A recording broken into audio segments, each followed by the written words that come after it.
Toastmaster, fellow Toastmasters, guests, alive at 101, my story. It's not 2023, it's the future. It's 43 years in the future. It's 2066. How do you feel? Me? I'm 101. People hear that and they go, wow, you're so old. But they have other questions for me, like, how do you feel? How much, the less diplomatic ones, how much longer do you think you've got? And the even less diplomatic ones, how have you managed to survive? How do you pay for yourself? Early on, I was flattered by these questions, but later I started realizing they're not actually asking about me. They're asking for themselves. They're asking how much longer do they have? How will they feel when they're older? How will they pay for their life if they live longer than they planned or expected? Now, I don't have answers for those questions, but what I can offer you is an even better question.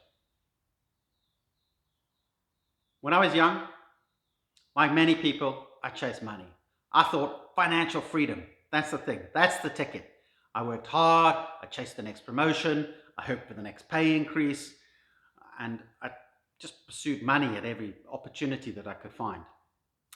But what I found was as soon as you've got money, there's people queuing up to try and take it off you. So you've got to start fending them off. And then you climb one mountain, and then all you find is another mountain behind it that's even higher, that you've got to then climb even harder. So I started feeling money isn't the thing. Money isn't the thing that is making me fulfilled.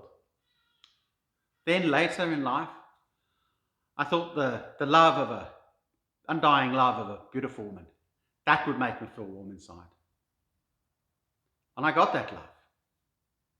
How did I feel? Now, anyone who tells you money or love are not wonderful things to have in your life hasn't had them. They are. But I still did not feel totally complete and fulfilled. I started chasing everything. I couldn't put things down because I was afraid that might be the very thing that was going to give me this sense of fulfillment. And I became frantic. As I became older, it became worse. My mortality kicked in. I started thinking, what if I die and I never find this thing? I'm going to die an unhappy, sad person.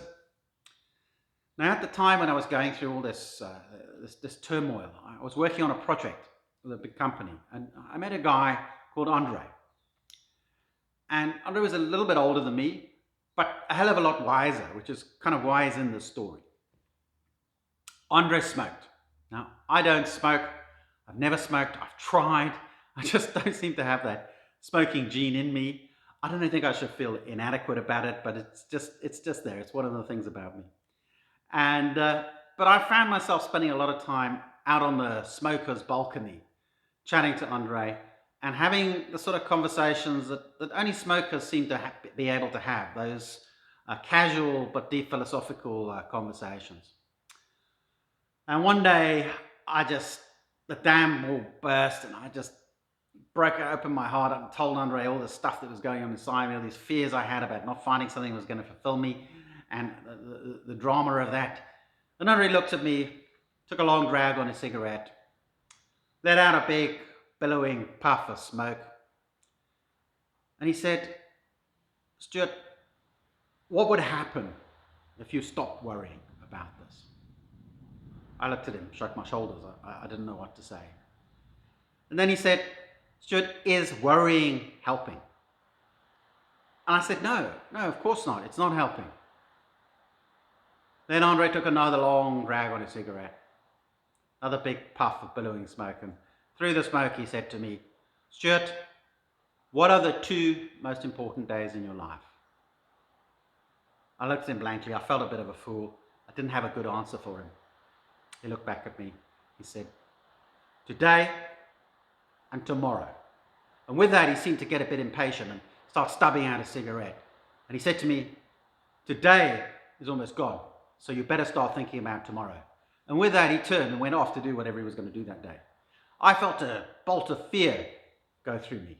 I suddenly thought, like, what if I could articulate the perfect tomorrow? It's only tomorrow. I couldn't hide from it. I couldn't hide behind some future fantasy. Then I realized what that fear was about. It was actually the feeling of being alive.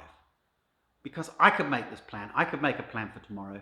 And the chances are I could live it out. Because I couldn't hide behind anything. It was there. It was just tomorrow.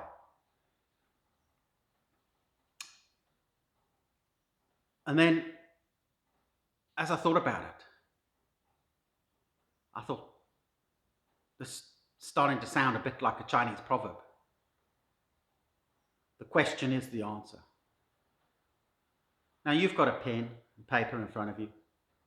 You could write down what a perfect tomorrow would look like for you. And then tomorrow, you could do the same thing again.